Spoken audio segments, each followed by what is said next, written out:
Today, we're very pleased to have Professor Oliva Espin as our speaker today. Her talk is titled Women Philosophers of the 20th Century. So let me just read a little bit about her. She received her doctoral degree from the University of Florida in 1974. She is the first Latina professor emeritus of women's studies at San Diego State University, where she worked for almost 20 years.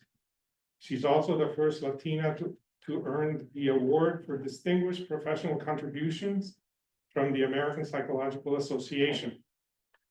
Her work combines sociology, politics, and religion to raise questions about gender, sexuality, language, and race barriers. Today, she will discuss the contributions for women to the philosophy of the 20th century and what's different about those contributions. These women philosophers were ostracized by their contemporaries, and their importance has been neglected, ignored, or forgotten. So it'll be good to hear about them today, Professor Espin. Hey, Jamie, turn on her camera, her camera, so that her face camera is seen, and I think we'll see her.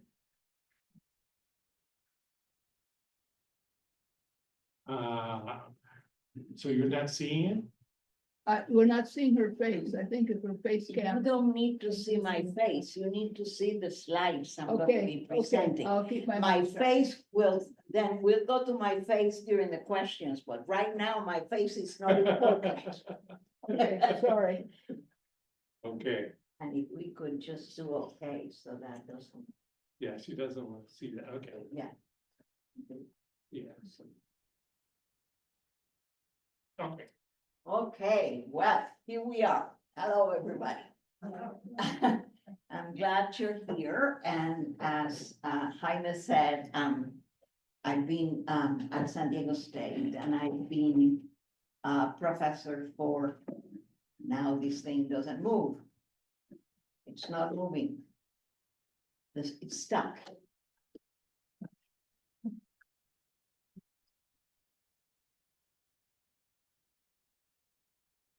Well, anyway, so I can say this now.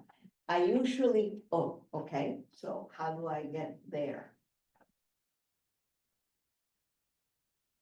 Yeah, so just. Okay, yeah. okay, so usually I do this in 4 sessions, one for each one of the philosophers. So now I have to compact about 6 hours into an hour and a half. Let's see how successful I am. I'm gonna start with the first 2, with Simone de Beauvoir and Hannah Arendt, because those are the 2 most significant in terms of the impact of their work on people. And then maybe I can fly by the other 2 or not. Will do my best. I'm going to take questions at the end, because particularly for people on Zoom, I would not know if they are asking a question in the middle of the session, so it's probably better if we do that at the end. This is some photograph of mine from some time ago when I was a fake blonde, and what's important here, Jaime mentioned sociology and other things. I'm a psychologist by training. Okay. My PhD is in psychology, but I don't understand psychology as something that only happens in your head. What happens in your head has a lot to do with what's going on outside of your head. So that comes in. So that's why I like, doing other things. What is down here is my email that you can use, my webpage, and also my Wikipedia page. And you don't really need to know the whole Wikipedia address. You put my name in and eventually I will appear. Somebody else put my biography on Wikipedia, so, okay. So these are my most recent books. The one on the left is on women, migration, and feminist psychology. And most of the books I've written are on issues of migration for women. After I retired, when I could write whatever I please, I wrote a book on women, sainthood, and power, which is not a pious book. It's about how women who are considered saints actually challenged what they were taught rather than being obedient little girls. It's a little bit more complicated than that there. And then the most recent book is my memoir of childhood in Cuba that actually won the 2021 San Diego Book Award. It's not the Pulitzer Prize, but it's good to have it anyway. Okay. And I actually, this is something completely new. I just heard a couple of weeks ago. In August, I'm going to receive a Life Achievement Award from the American Psychological Association. And you know, when I started my work, there were people saying, is this psychology or is this political activism? And I kept saying what I just told you about. It's not just what's in your head. So, you know, through the years, there's more recognition about that. Okay, let's go with Simone de Beauvoir, who lived between 1908 and 1986. She was born into a bourgeois family on the 6th arrondissement in Paris. If you know anything about Paris, you know that's the place where the 50 people live. So, okay. And she studied philosophy in the Sorbonne, and in 1929, she did a final exam from the École Normale Supérieure, which is where she met Sartre and other intellectuals. In 1929 also, at the time of this exam, she entered into a lifelong partnership. And there's that little thing there that's so sort of in the way. They were never exclusive lovers. She had other lovers, they never lived together, but she was teaching for a while until she was able to support herself with her writing.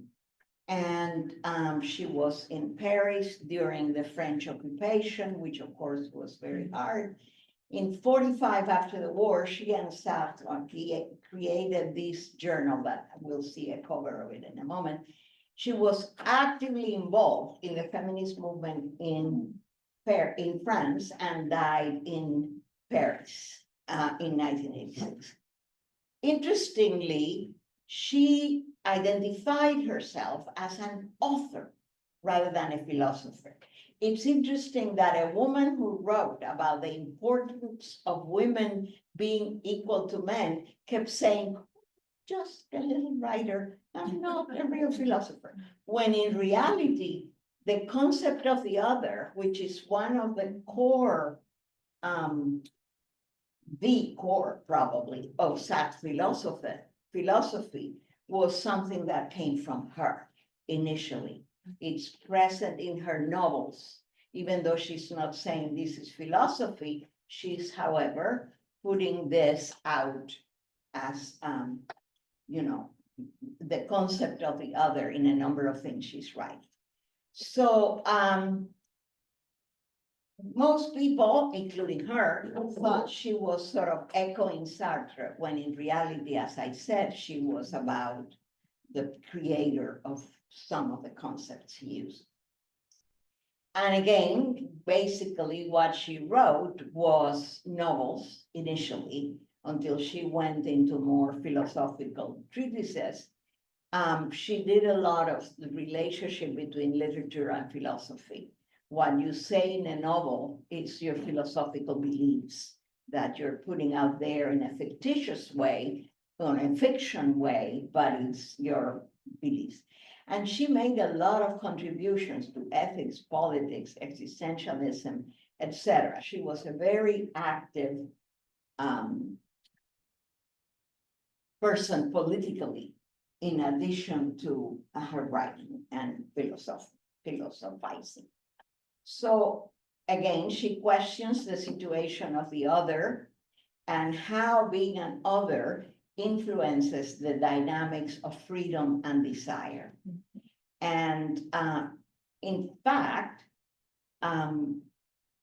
what she's saying, the fact that she was not considered a philosopher from the beginning, it's sort of a confirmation of what she had said, that when you are the other, people don't take you seriously. This is probably her most important idea. So it was not just her who was challenging after Second World War the ideas about the philosophical tradition at the time. Sartre, Camus, and others also used novels and theater to present their philosophical ideas. If you remember the play, it's etc. Okay, this is just the covers of a bunch of her books. I'm gonna go by that because it would take too long, but let's talk about The Second Sex, which is a book she wrote in 1949, and it's probably, not probably, really her most famous book. In The Second Sex, that is recognized as one of the 100 most important works of the 20th century, she talks about a lot of important issues concerning women. But at the beginning, it was not considered philosophical because it was about women, and we know that women are not important. So at the time when it was published, it created a great controversy. Some people said it was pornographic, and the Vatican placed it on the index of forbidden texts because, you know, it was horrible to say that women were equal to men. That's basically, you know. So the publication of The Second Sex was considered an affront to sexual decency rather than a political indictment of patriarchy, which is what she intended. So The Second Sex expressed a sense of injustice and focused demands for social, political, and personal change that, of course, had to do with women, but also with men. So she also alerted us, everybody, to the connections between private practice and public policies. What happens at home has a lot to do with what is expected in the public arena and vice versa. So to this day, it remains a contentious book. I mean, the reality is she wrote only about white European women, and a number of books have limitations. You cannot write a book that encompasses everything. But nobody now thinks that it is sexually scandalous. Okay? So the important point is the condition of women can no longer be taken for granted after you look at The Second Sex. And feminism as we know it today has a lot to do owes a lot to the ideas in this book that are more almost, 50 years old. Well, more than 50 years old, 70 years old. Okay. So The Second Sex gave us the vocabulary for analyzing the social construction of femininity and a method for critiquing those. Probably her most famous phrase in the whole book is, "One is not born a woman, but becomes one." And of course, in French. There are two translations in English of The Second Sex, one in 1953 and one in 2010. The 1953 translation is not too good. The best one is the 2010 one. But as you can see in both places, that sentence that sort of made her famous, because of course, traditional beliefs think that a woman is a woman because biology determines that. And she sort of started challenging that it's society that creates something out of your body. Okay. So the picture on the left is for the 50th anniversary of the publication of The Second Sex in 1999. I went to Paris to teach for San Diego State exactly at that time, so that's why I have a program of the conference. And on the right, it's the cover of a 2002 issue of this journal, Modern Times, that she and Sartre created. This one is specifically about her work. All the articles, a little fuzzy, but all the articles, you know, my scans are never too good, so, okay. So let's sort of go to one of the things some of the things she said. In the present patriarchal system, only men or those who behave like men may rule. And what happens is that discrimination remains in place. Because if in order to be a woman recognized by whatever it is you're doing, you have to imitate men, it's almost like you don't have a right to be a woman. I think we all have heard, or we have been told, oh, you think like a man, which is supposed to be a compliment, but it's a way of saying women don't think. So if you think, you're doing it like a man. So she believes that women and men should treat each other as equals, which requires to be equals, that sexual differences be validated, because equality is not a synonym for sameness. This is very important because when people think about equality, they think we're going to erase everything. And what she's saying is we're not erasing anything. We're just saying they were both equally valid, even though they're different. The different ways of being, bodies, etc. So she says, you know, it's impossible to ignore the real life situation. So we need to examine women's unique experiences of their bodies and question common sense assumptions. And one of the things she says, which is interesting, is it is assumed that women are the weaker sex. But what's the ground for this assumption? What's the criteria for strength? Usually upper body power and average body size. But isn't longevity the sign of strength? If women tend to live longer than men, so can we say that they're weaker? How come they can live longer if they're weaker? This is something she puts in there that is interesting. So there's a reflection on the biases of the criteria that are used to support the supposedly obvious fact of women's weakness, and in fact makes us think that this is an assumption. They may be unreliable. We need to think about this better. Okay, so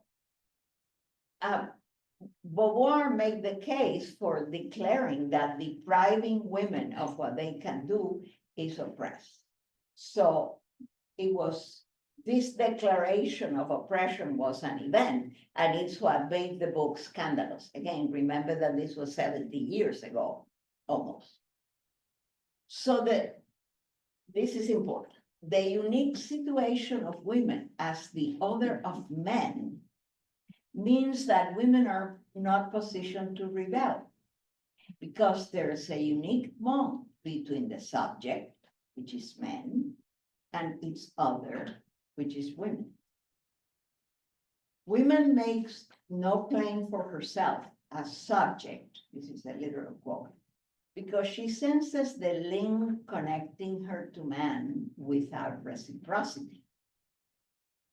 And because she often derives satisfaction from her role as the other. Happiness may be chosen by others, in this case by women, in exchange for the deprivation of freedom. And when you're being not free, you're returned to the world of the child. So many women experience the happiness of not being responsible for themselves, of not having to make consequential choices. So when she's talking about this oppression, she's also talking about internalized oppression. Because if you derive happiness from being oppressed, something is going on with you. From this existential perspective, women are complicitous in their subjugation. In many cases, anyway. Her assertion that women feel a bond with men, regardless of a lack of reciprocity, is crucial to her analysis of women's condition. So, on the present state of affairs, she says, the heterosexual norm prevails. But if patriarchy is to be dismantled, we will have to understand how heteronormative sexuality serves it. We have to denaturalize it. You can see how people got upset in 1949, right? Okay. So she does not think, though, that these structures deprive women of their freedom as human beings, but that they make the exercise of their freedom extremely difficult. But this is not the whole story. If women are happy as the other, it may be because this is the only avenue of happiness open to them. The unique complexities of women's situation lead to the question, how can a woman attain fulfillment? And what she thinks is, okay, so this exploitation was historical, therefore it's amenable to change. The second sex is 2 volumes, and the first volume is sort of a historical account of how the oppression of women developed. So, important. Women are responsible for changing their existential situation. The liberation must be women's work. It is not a matter of appealing to men to give women their freedom, but a matter of women discovering their solidarity and rejecting the temptations of fake happiness to discover the pleasures of freedom. In contesting their status as others, women must discover the we. And part of the things that happen in society is that women are made to act, push to act as enemies of each other, as opposed to having something in common with each other that they do not have in common with men, no matter how much you love that man. So the liberated woman must free herself from 2 shackles. First, the idea, we've already gone through this, that to be independent, she must be like men. And second, she has to let go of the socialization that makes her feminized, because then she cannot claim her own self. So Beauvoir alerts us to the conflict that this would create, but she doesn't think this is going to be permanent, because eventually men would recognize that women are free subjects, not just their other.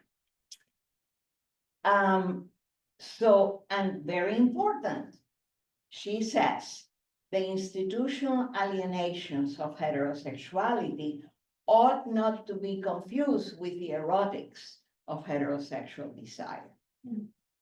The problem is that heterosexual desire is used to enforce women's isolation from each other and their inability to identify a common history. So the myth of woman may be dismantled. It is not, however, a recipe for an androgynous future. Again, we are not going to be the same. There will be sexual differences, but these differences will not be used to justify the difference between a subject and its other. So she thinks that, yes, it's good that women have the vote, yes, it's good that some things work, etc.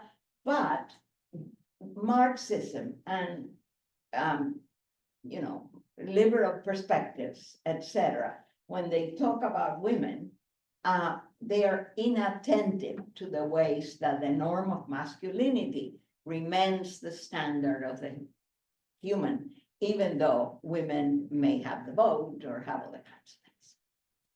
Okay, so the concept of the other, as I said, derives or drives the entire analysis of the second sex.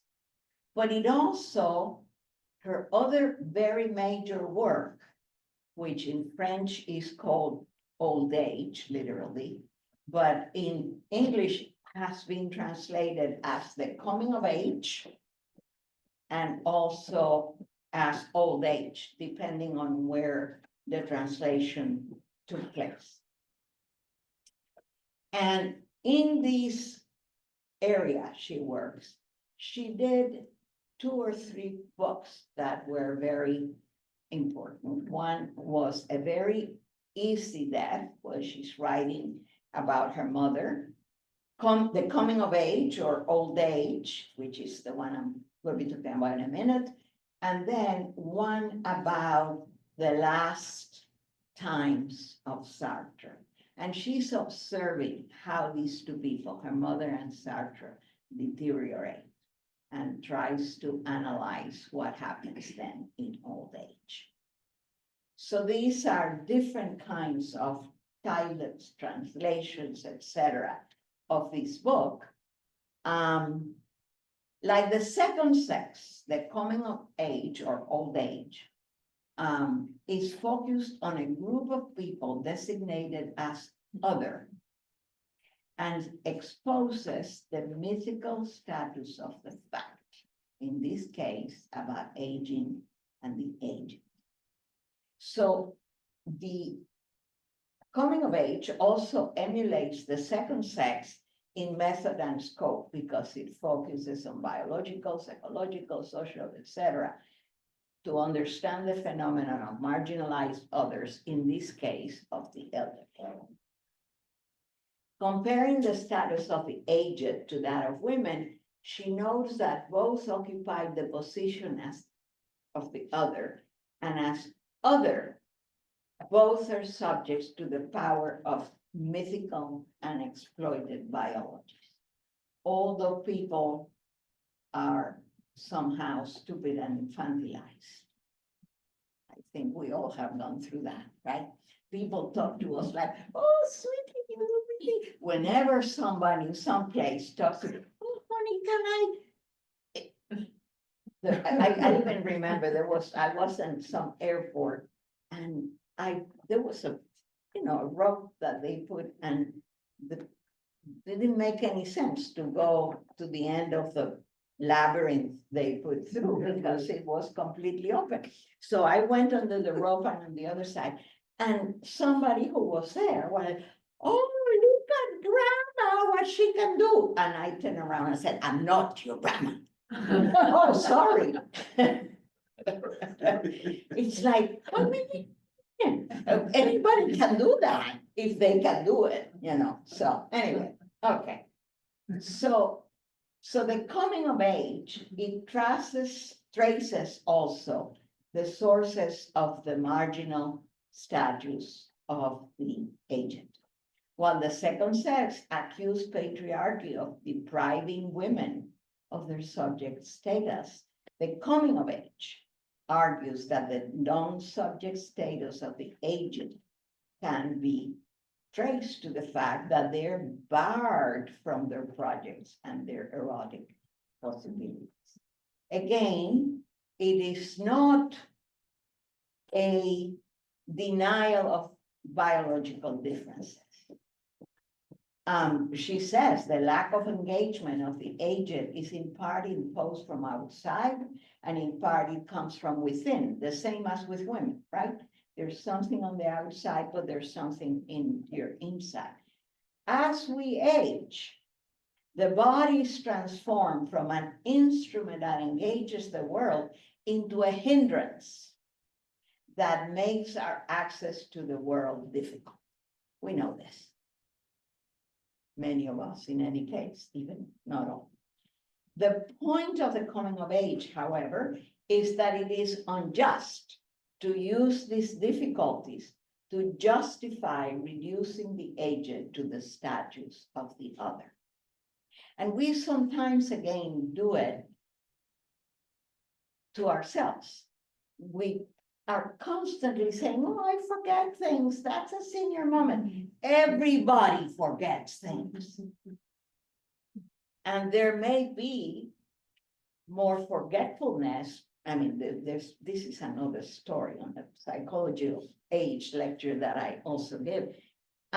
Sometimes we forget things because we get distracted, not because we cannot remember. So anyway, so through her career, Beauvoir used philosophical and literary tools to reveal the possibilities of a truly free and responsible world and appeal to us to work for it, because neither the aged, not women, not anyone, by virtue of their race, class, ethnicity, or religion, should find themselves rendered inessential. Okay, that's for Beauvoir. And again, it's like, okay, let's do the same with Hannah Arendt. Hannah Arendt lived between 1906 and 1975. She was born in Hanover, Germany, of a family of assimilated Reform Jews. Her father died of syphilis, which is not hopefully something that's happening now, but it happened at that time.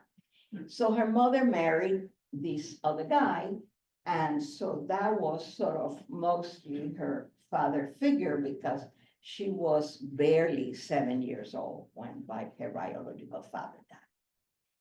She studied in Berlin, Marburg, Freiburg, with very famous men: Romano Guardini, Edmund Husserl, Martin Heidegger, and others. And she had an intense love affair with Heidegger when she was a student at 17, and he was her professor at 35.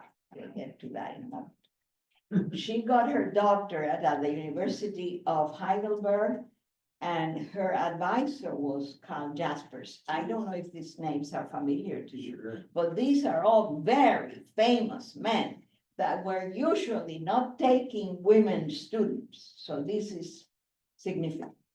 And her topic was love in St. Augustine.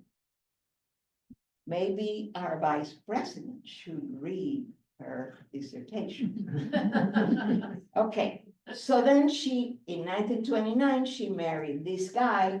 Between 30 and 33, she surrounded herself with Zionist activists and started to research anti-Semitism, which put her in trouble because it was illegal in Germany to research anti-Semitism.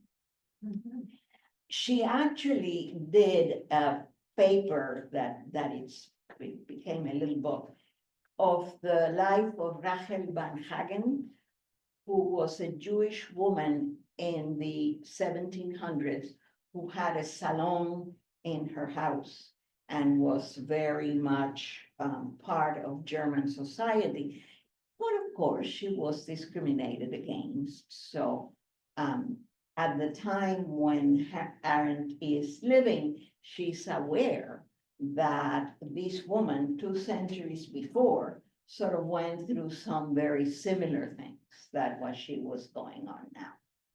She used her own apartment in Berlin as an underground railway station for fugitives, meaning Jews who were trying to run away.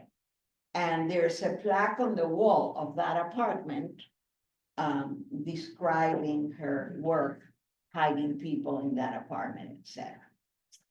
In 1933, because of all this activity, the studying anti-Semitism and the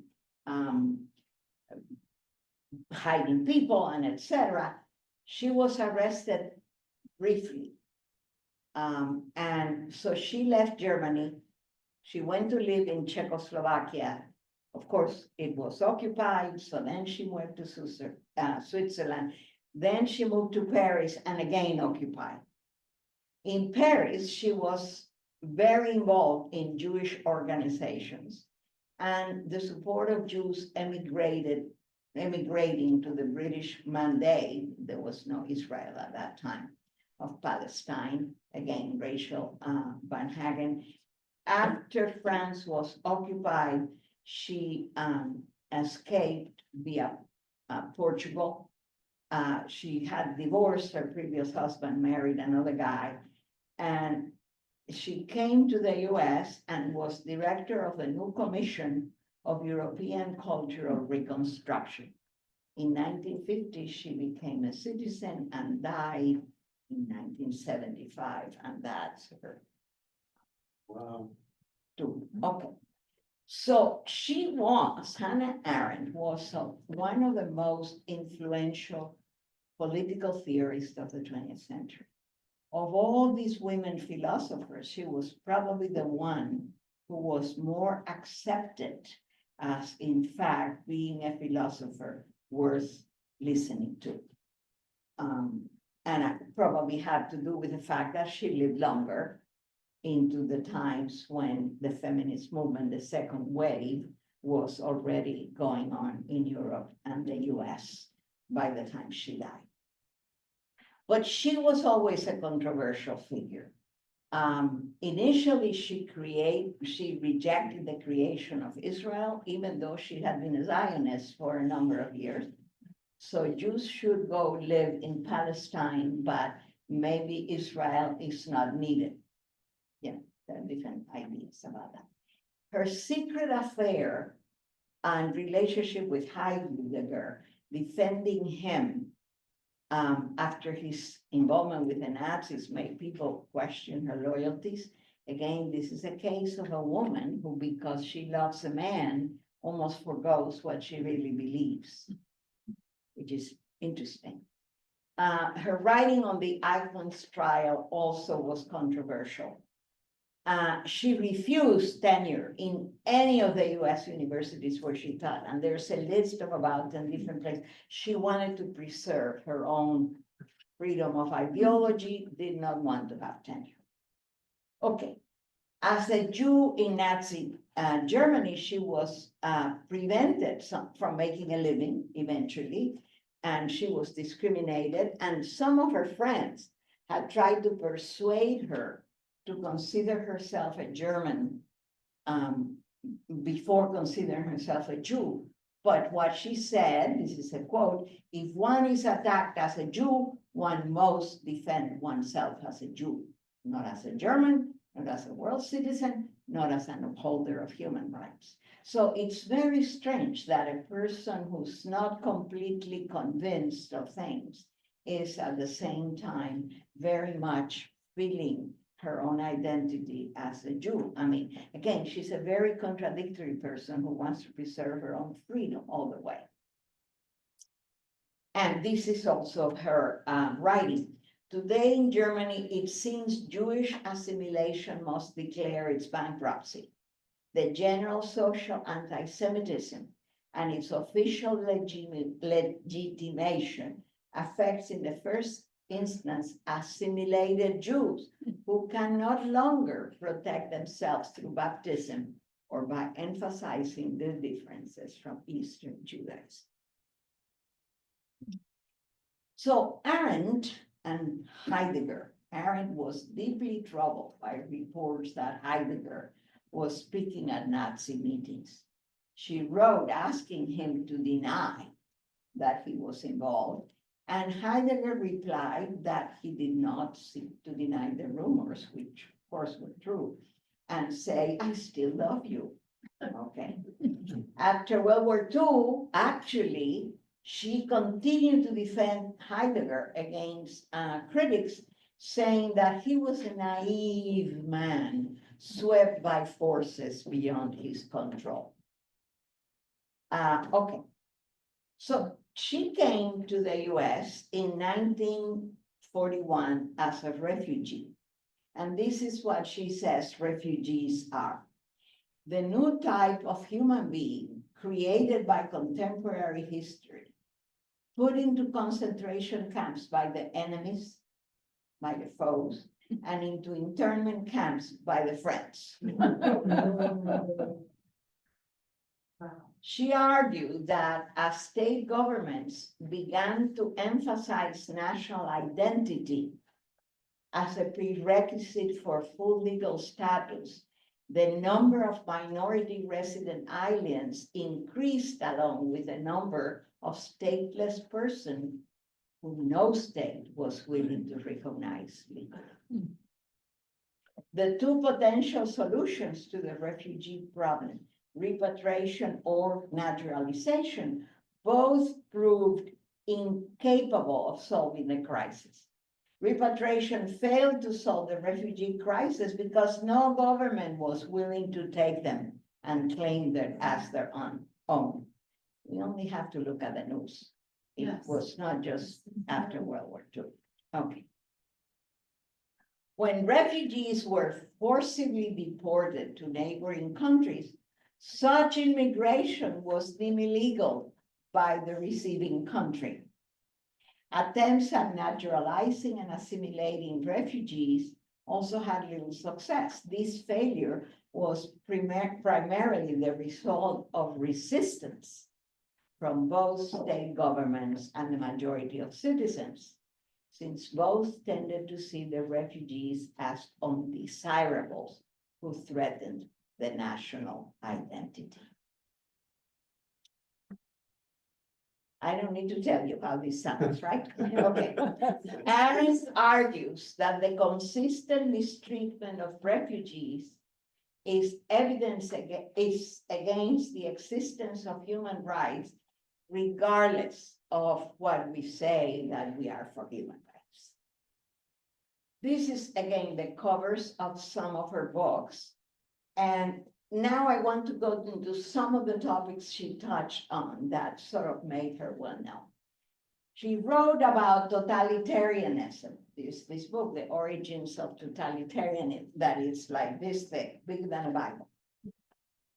She says that totalitarianism is a novel form of government. Remember, she's writing around Second World War, so right after the whole thing with Hitler, Mussolini, Franco, etc., that differs essentially from other forms of political oppression known as despotism, tyranny, dictatorship, in that it applies terror to subjugate mass populations rather than just political adversaries. And she said both Hitler and Stalin are equally totalitarian. So in The Origins of Totalitarianism, which is from 1955, that is her first major work, where she describes the major totalitarian political movements of the 20th century.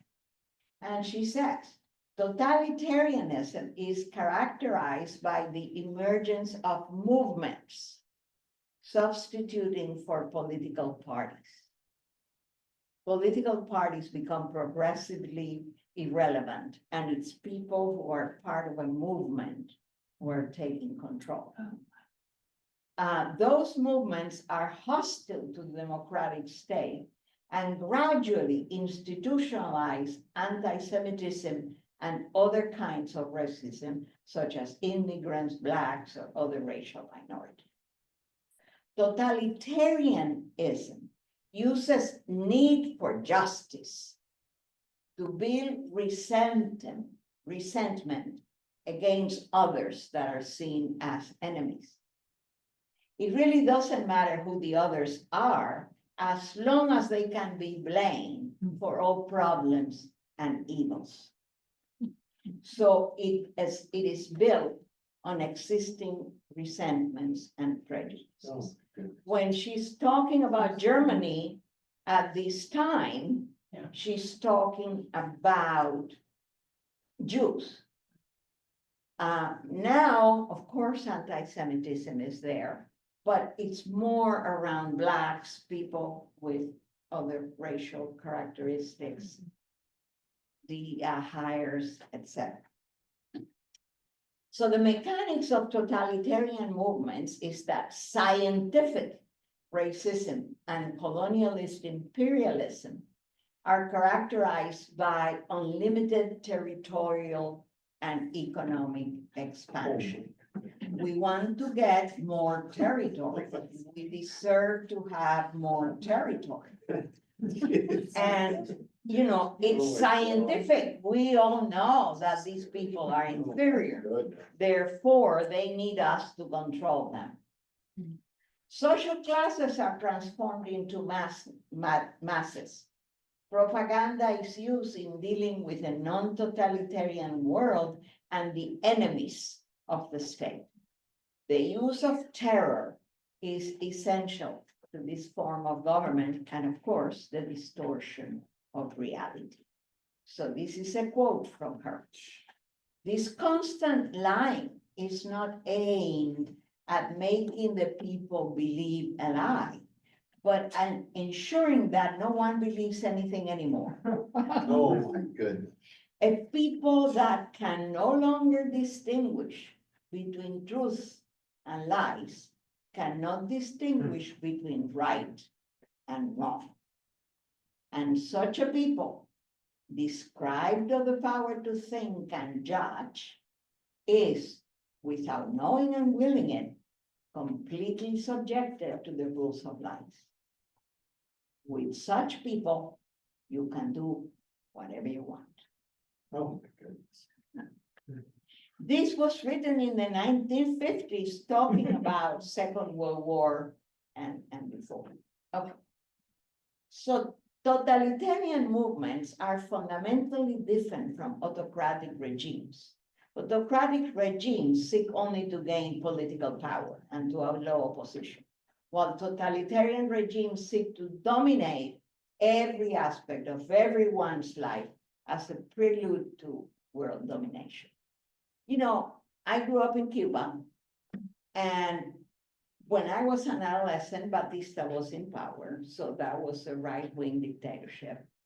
And at that time, although it was a lot of political persecution and assassination and things like that, as long as you kept your mouth shut, nobody bothered you. Then, remember she said Stalinism is as totalitarian as Nazism. When the present government came in, it was not just keeping your mouth shut. It was having to think like everybody else. And I remember an incident. I was in a bus in 1960, and all the other passengers in the bus, including the driver, were talking about, there was an earthquake that had just happened in Chile. And of course, the earthquake was caused by an atomic bomb that the Yankees planted in the Pacific coast of Chile. Okay?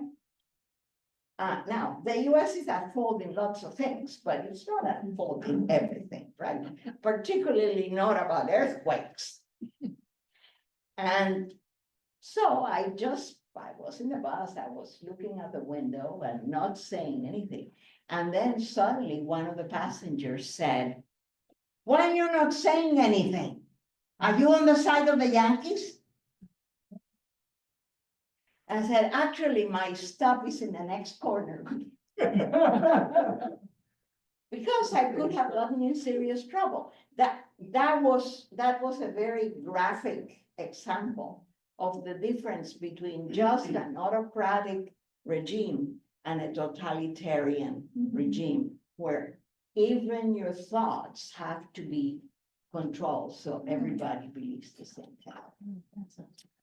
And then she says, intellectual, spiritual, and artistic initiative is dangerous to totalitarianism. The consistent persecution of every higher form of intellectual activity by the new leaders springs from more than the natural resentment against everything they cannot understand. Research. Total domination does not allow for free initiative in any field of life, for any activity that is not entirely predictable and controllable. Totalitarianism in power invariably replaces first-rate talents, regardless of their sympathies, with crackpots and fools whose lack of genuine intelligence and creativity is the best guarantee Oh, my of goodness. the loyalty. Again, this was written in 1955. Goodness. Okay, violence. Another of her concepts. Violence always rises out of impotence. It is the hope of those who have no power to find a substitute for it. And this hope, I think, is in vain. Violence can destroy power, but it can never replace it. Power is a relationship, not a property. Power is communication more than coercion and control. If you convince people of your truth, you don't need to coerce them. They will just do what you say. Power radically differs from control, domination, or violence. Power can only be exercised with others through communication and cooperation. You convince them that you're right. Okay. Arendt, however, said that a community of people who have come to an agreement on a common course of action is powerful in terms of reclaiming power. Freedom, we make the mistake to take freedom to be an inner thing, contemplative, private phenomena, but in fact is active, worldly, and public. Freedom is spontaneity, the capacity to begin, to start something new, to do the unexpected, with which all human beings are entitled by virtue of being born. One of her most controversial things was her writing about the Eichmann trial in Jerusalem in 1961. She actually, the title of the book is Eichmann in Jerusalem. She asked the New Yorker to send her as a correspondent to check what was going on with the trial.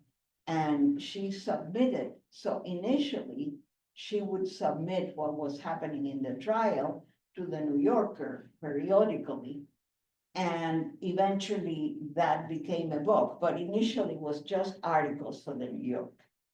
And in this process, she coined the phrase, the banality of evil, to describe Eichmann. And some people reject this. But in reality, what she's trying to talk about is that this guy is a very ordinary guy. She's, slightly balding bureaucrat who, well, he was not a monster. He was just somebody, she says, who becomes to act in ways that are thoughtless and become a monster without being a monster. So in other words, any of us can get into that if we get caught into that kind of thing. His actions, she says, were not driven by malice itself, but rather dedication to the regime. And his need to belong, to be a joiner. So it's a bourgeois sales clerk who found a meaningful role for himself as a sense of importance in the Nazi movement against totalitarian regimes use movements. So this is just any person who finds meaning and joins with other people in a movement. And then suddenly starts doing things that that person would have never done, were it not because of the movement sucking him into being a certain kind of person. So she's going along with the rest and wanted to say we to make then the worst of crimes possible. And this is what she says. His addiction to cliches and his use of bureaucratic morality. I was just following orders. So what she says, this is her quote: "The lesson that this long course of human wickedness had taught us, the lesson of the fearsome word and thought define banality of evil." So that's where the banality of evil phrase fits in what she's writing. That, anyone can do this if the circumstances are. So very decent people get caught into this and then they don't know where they are because their thoughts have been absorbed.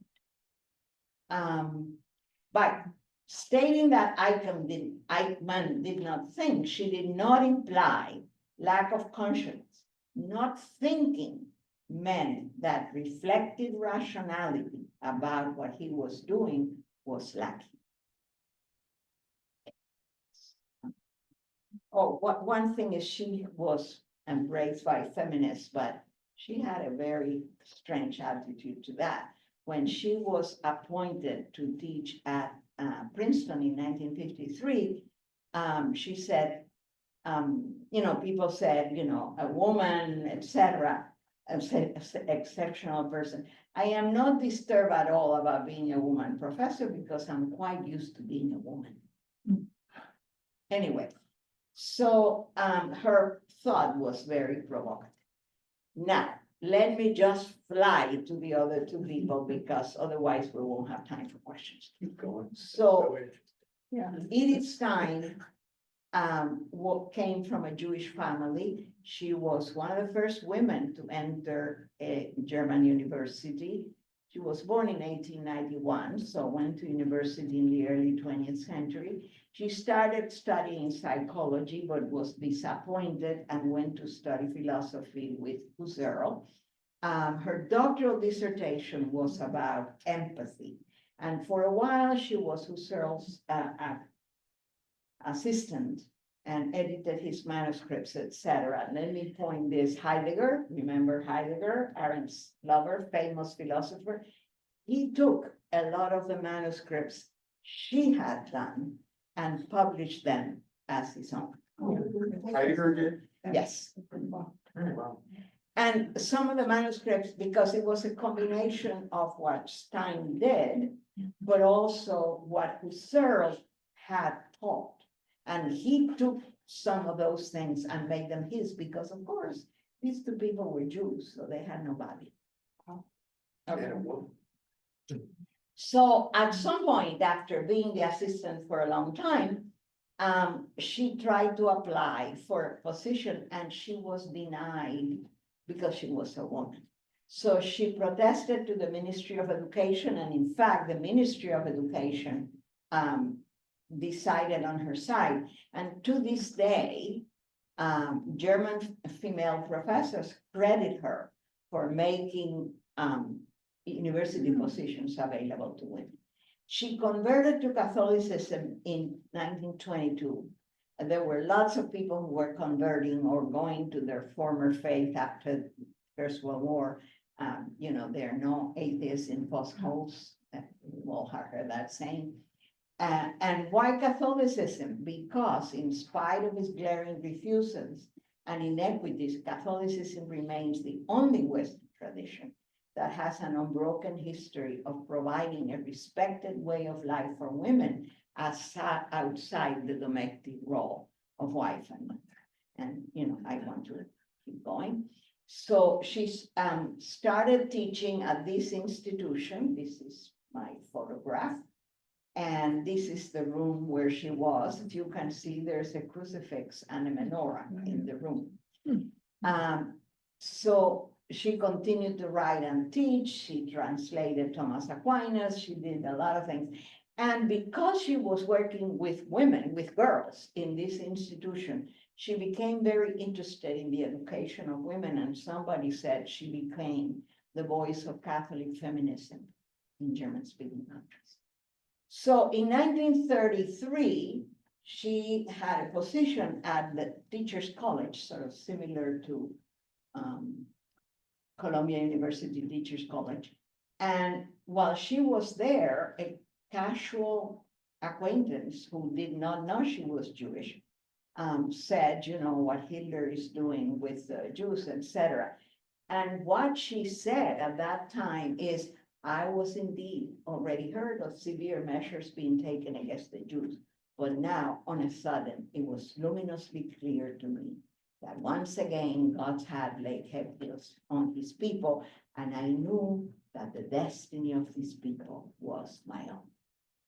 And one very interesting thing is she became a Carmelite nun. However, she never denied that she was Jewish and kept at it.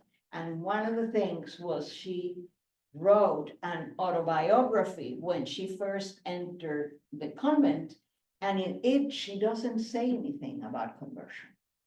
Now, if you have read memoirs, or if you have written one, you know that even though you may not go to what happened when, like mine, which is about childhood, when you were 50 years old, but you make slight references to that kind of thing.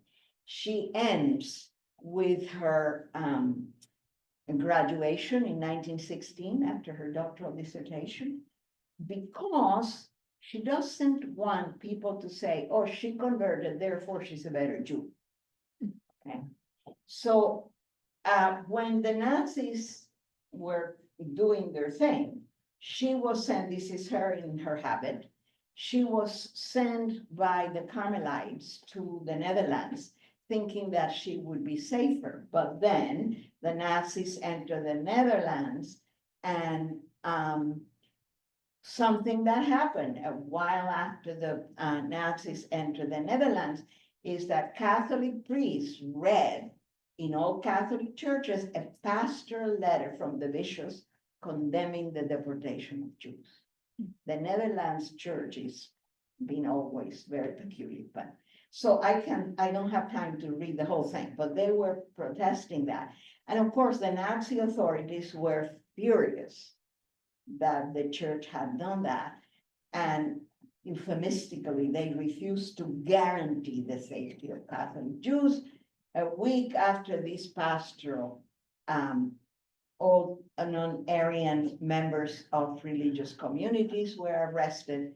She and her sister were, they arrived in Auschwitz on August 9, and on the right is her certification that she was deported to Auschwitz, therefore burned there, and you know the picture of Auschwitz.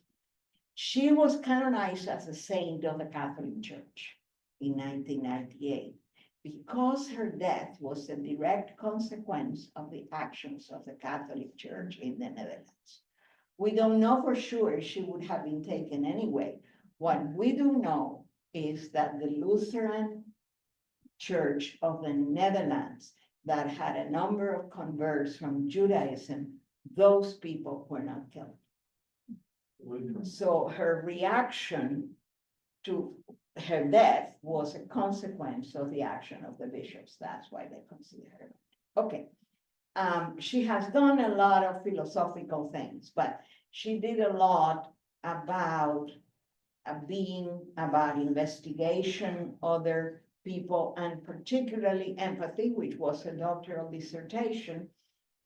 It's the fundamental interpersonal act. It requires another I. It involves bodies. It's the basis of intersubjective experience. And very important, the first person experience is revealed as if it was a third person perspective. So if somebody, I'm rushing, but if somebody sees you in a certain way and responds to you, you get a deeper picture of yourself. That's the point. Women are very important. She believed women made an enormous difference. She also thinks that we are all individual human beings. The essence of Socrates is being Socrates. The essence of me is being me. And then there's an importance of community, a relationship between individual and community, which is an act of empathy, because we don't have the experience of every single person in our community, but we can have empathy for their experience. As I said, she never rejected her being Jewish. Simone Weil, on the contrary, was very devoted. She was born in 1909. She was very devoted to workers, but never said anything about the oppression of Jews during the occupation of Germany, or about women workers. She hated being a Jew and being a woman. And you can see her in the middle of her class here among this group of men. And let me just keep going because it's impossible to do all that. Eventually, her family took her to New York. Eventually, she went back to London, and during all this time, she refused to eat because France was occupied, and of course she died.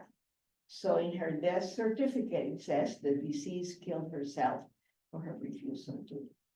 And she had a lot of mystical experiences and considered herself a Christian. And one of the peculiar things she said is that Christianity is good because of the Greek influence. It doesn't owe anything to Judaism. I know in which world did she live, but okay. She was clearly very deracinated, and okay. Even these priests and this Catholic guy who were in favor of the Vichy government were struck by her hostility towards the Jewish people. So let me just go out. Okay. The one important thing she talked about was the importance of attention. And the most important question is to ask others, what are you going through? Which in French, what she really said is not what you're going through, is what is tormenting you. So pay attention to the suffering of people.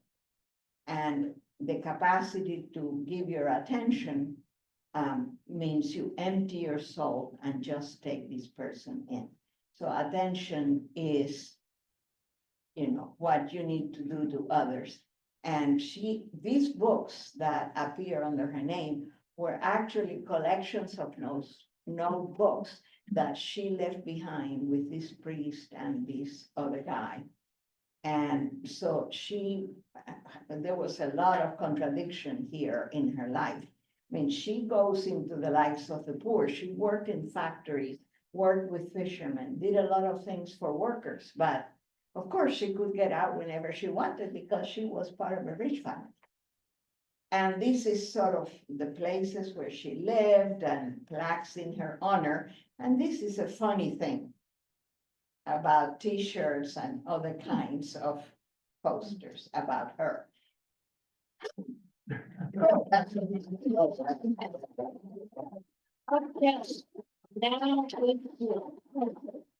So if you want me to, we could get out of here and then everybody on Zoom can see my face aside from you, and you'll have to tell me if someone is raising their hand.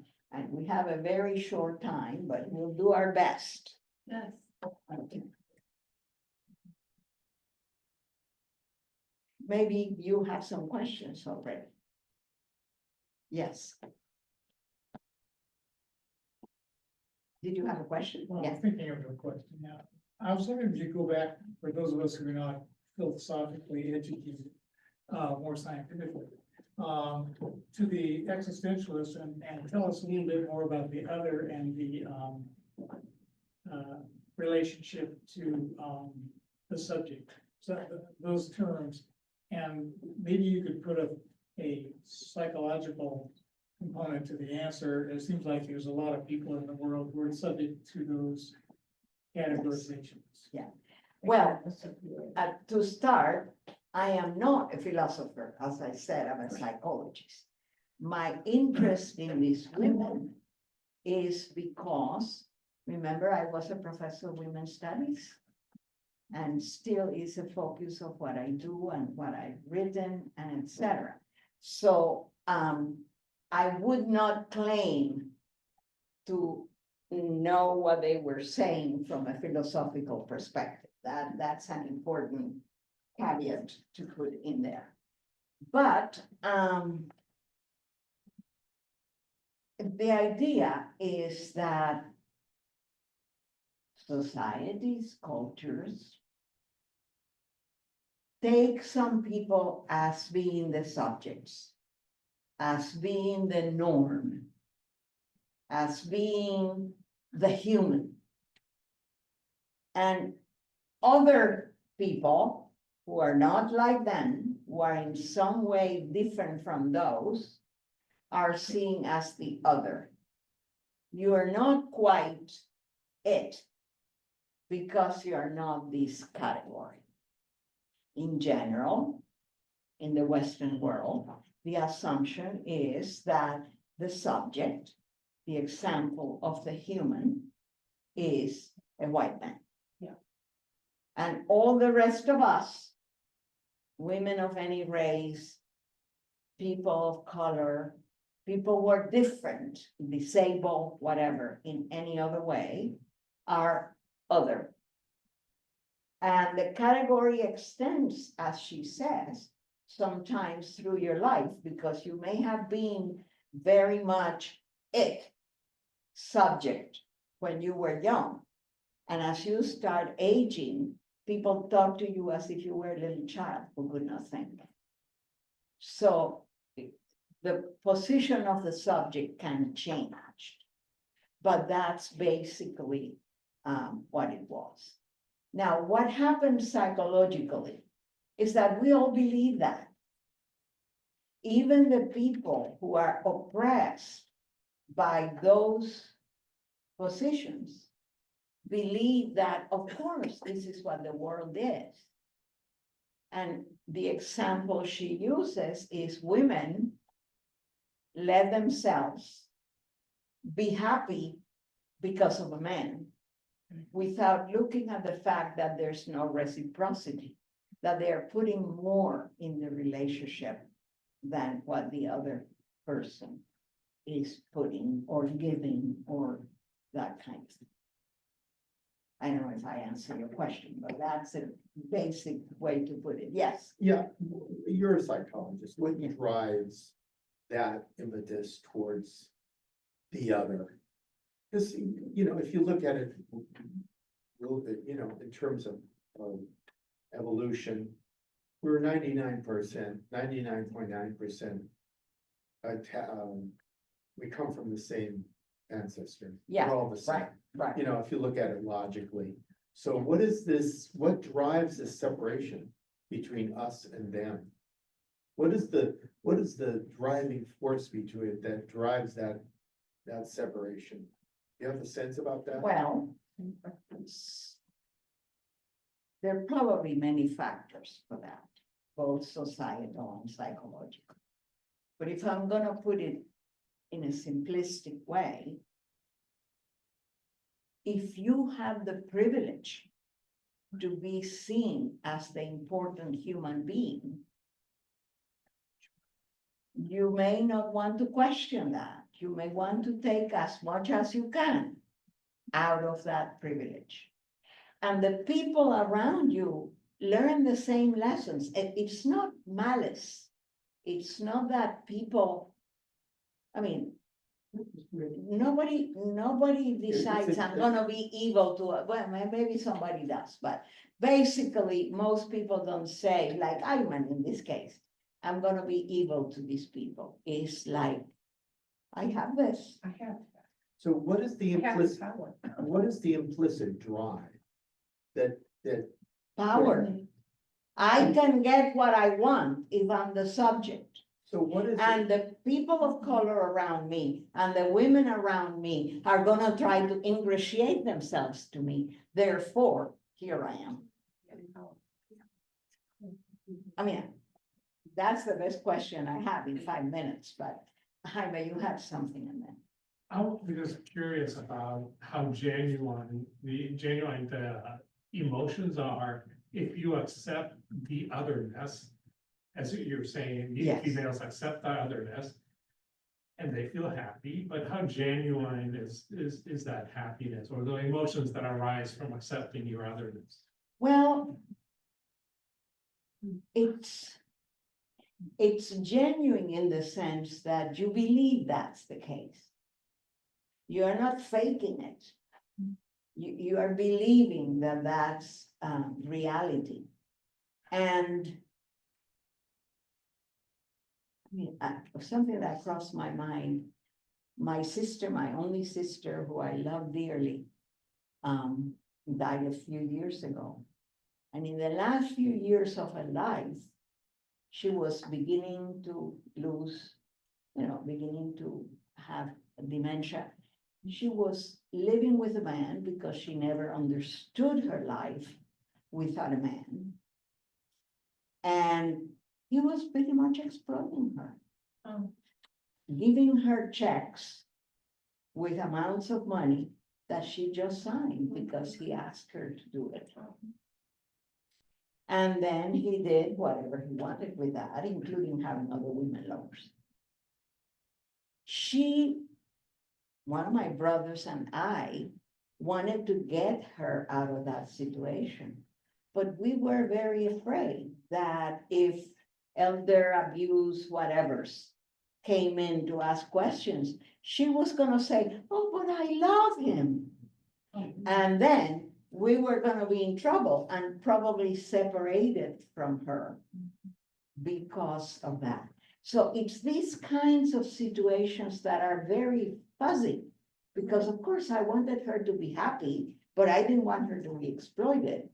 So Yeah, it's fuzzy because we have grown up inside that, so we don't have a lot of clarity. I mean, I'm saying this, and I'm not saying I'm exempted from these things. None of us is, since we are members of this society. It's just that some of us think a little bit more about it and maybe find ways of getting out of it. But even when we want to get out of it, we are not always successful. And that's where, when it comes to the aged, oops, I was out of the focus, sorry.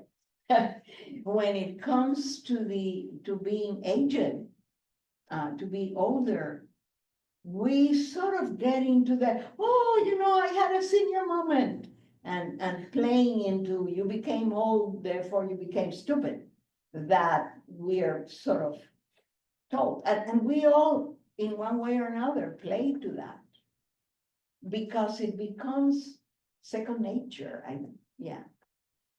Yes. I can't help but think back to the beginning of the 19th century and the women that were considered hysterical Right. because they spoke out and they had a voice and they were intelligent. A lot of these women were intelligent, and yet they were institutionalized by their husbands, brothers, Right. male counter, male Right. people in their families. And what they would have done with something like this, they've been introduced to the other, feeling like they could actually grow as women. Well, again, Intellectually. even now, when we have this understanding is not necessarily public knowledge. Yeah. And they may not be institutionalized, but many women are told, shut up, you don't know what you're talking about. Which is a way of saying, you don't count, I'm the only one who thinks here. It was, yes. So, what do you think we can do to fight against the otherness of people aging? And do you think there are other societies in the world who are much better? Yes, definitely there are societies in which there's more respect for the elderly. Like you have wisdom and knowledge that young people don't have. And that's a reality. We know more than any 19-year-old. even though we cannot jump up and down and run. Okay, so that, to sort of acknowledge that you're not just a body that is shriveling, which is unavoidable. You are also a person who can think, do, give. My greatest satisfaction in life is that I can do these things. But I have to walk with a cane, and that not for very long. So you can, acknowledge that they're your body limitations, and yet there are other things you can do. There's someone in the place where we live that spent hours teaching us how to do painted Easter eggs. They're absolutely beautiful. And she spends her time, so who cares if she cannot run? So it's that kind of, there's value to you, even though your body may be betraying you. I think that's the point. And basically, if we go to the feminist part, the feminist movement talked about the importance of consciousness raising, of realizing these ideas and understand how they manifest in your own life, and what things you do and want, because we do want sometimes the things that other us, because they make us happy, as she says. So why do I want this? What's going on? So and usually that is done in groups of women. And it can be a formal consciousness raising group, but it can be just 3 friends who go out for coffee. Talking about different kinds of things. I wonder if there are any questions in the. I asked them to raise hands, but I don't see any raised hands. Okay, If anyone in the Zoom group would like to ask a question, we click have the like raise, 2 minutes. yeah. Click the raise hand at the bottom right now. In the meantime. I Yes, can ask okay, yes. of So course. these 4 incredible women were contemporaries. Is there any, did they ever meet each other? Simone de Beauvoir and Simone Weil went to the same school at the same time, and they hated each other. But a great. Basically because Simone Weil was so weird and so holier than thou. She was, nobody was good enough for her. So that, had an impact. Yes, Can I ask a dumb question? Would, no dumb yeah, question. well, it just seems to me that the people that I know in my private life, my mother, people like that, they had a lot of power in the family. But perhaps not in society where they had to work and stuff like that. It just seems like that the people that I know in privately, have a lot of power. Well, They decide where the kids go to school, what else to buy and stuff like that. yes and no. Okay, Yes.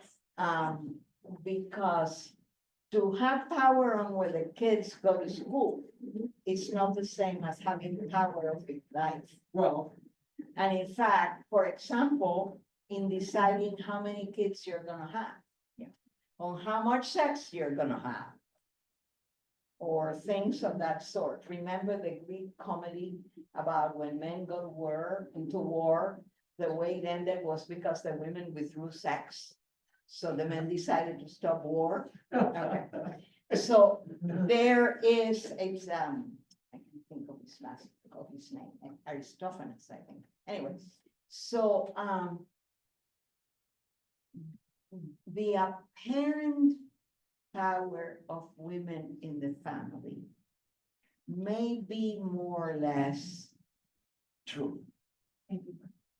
more or less true.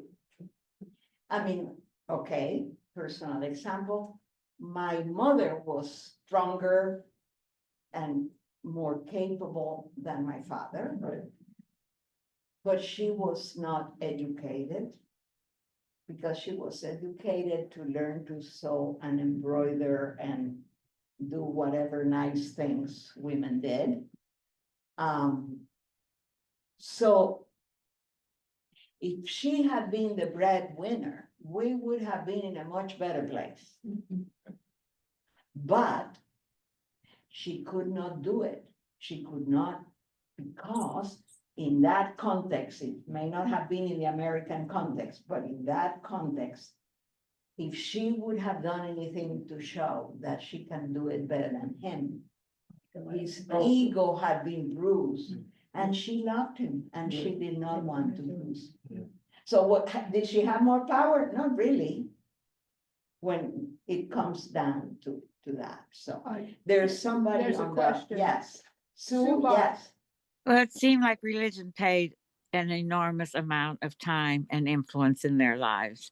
And although you mentioned their conversions and their affiliation with or against Judaism or Catholicism, I really wondered to what extent the philosophy is mixed up with the religion, and how much they could have done this or would have or could be atheists and have influence.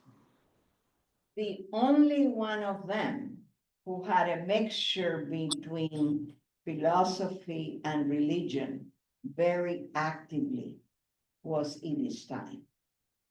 Simone Weil had mystical experiences, but they were not necessarily part of her philosophy as such. She talked about these things, she thought about religion, but when she was writing about the attention, about being next to the workers and that kind of thing, she wasn't talking about religion. The only one who had both together was Edith Stein, which, as I said, she was a Catholic nun, but never denied that she was Jewish, even when it was with risk to her own life. And what she said, in a way, was almost prophetic. The destiny of these people is my own. I may be a nun, but that doesn't prevent from them to kill me, and they didn't. You know, it didn't. So both Hannah Arendt and Simone de Beauvoir were more or less atheists. And the things they said never included any thought about religion. So we cannot say that religion was over everything they said, because it really only counted by one person who tried to connect her Catholic beliefs with her philosophical training with herself. And she kept saying, I am who I am. And, you know, I can be a nun, but that doesn't mean I am exempt from this reality. So, how did your students react to the women philosophers when you were teaching? I didn't teach about the women philosophers. Oh, I taught psychology of women and other things, particularly women and immigration. Some of these lectures I'm doing are for adults, after I can teach whatever I want, regardless of what my degree is. So well, thank you teach very what much. I enjoy. I teach what I enjoy, what it interests me. Nice. And then I have, you know, I sent Jaime a list of things I could do, and this was the choice, but there's a bunch of other things I talk about that interest me. Lots of things about Cuba, for example. Yeah. I just did a mini course and may do it again, talking about Cuban history, anti-slavery novels, women's movements in Cuba, and then music and food. And the last day we went to eat at a Cuban restaurant. We'll have to do that. So I do all sorts of variations of things that give me pleasure regardless. We'll invite you again. I'm walking into territory that is not necessarily the territory of my PhD training, so, yes. Okay. Let's thank our speaker. Thank you, all of you, and you know, you had my, now we turn it off, but you have my email address if you want to contact me for anything else. And this this talk was recorded. Okay. And that will be on the SDIS YouTube site. Oh, good. Did they have all the slides on there? Yes, Yes. Oh, good. if it got recorded correctly. If it got recorded. Okay, Yeah. so And how do you we can get out of Okay. here?